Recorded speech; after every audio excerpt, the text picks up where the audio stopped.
Alam nyo guys, pag marami kaming luya, tuwang-tuwa po ako. Kasi po, mahilig po ako uminom ng pinakuloang luya. Minsan po ay biniblender ko siya. Yan po yung sekreto ko kung bakit 11 years na ako dito sa Taiwan na hindi po ako nagkaroon ng sakit sa awa ng Diyos. Kasi po ito po yung sekreto ko ay mahilig po uminom ng luya. Pero po, marami kami aloy. So, tuwang-tuwa yung person.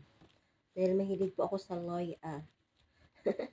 Ito po yung sekreto ko. Kahit yung amo ko, alaga ko, pag yung nararamdaman ko yan na inuubo yung amo ko, tsaka yung alaga ko, pinapakuluan ko yan ng honey, tapos lagyan ko siya ng limon, tapos nilalagyan ko ng konting honey kasi nga hindi sila sanay sa lasa.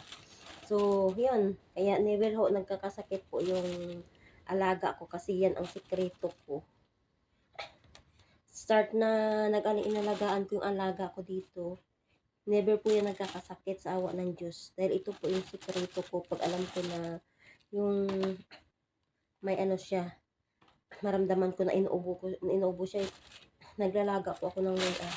At ito po yung sekreto ko para hindi ako magkaroon ng sakit. At marami pong benefit ang luya, kaya wag po natin i-smulin. Sanay na sanay po ako sa luya, yung lasa, parang wala na sa akin yung anghang. Kasi mahilig po ako sa luya. O, di ba? So, tuwa ako pag marami kaming luya. Sabi ng amo ko, bigay lang po to sa kanya.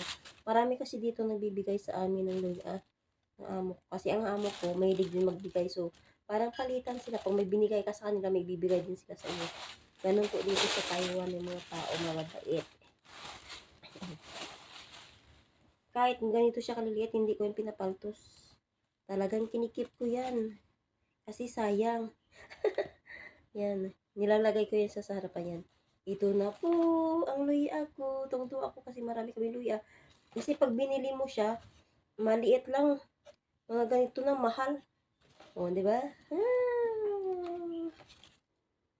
Dami na naman naming luya. May nagbigay na naman.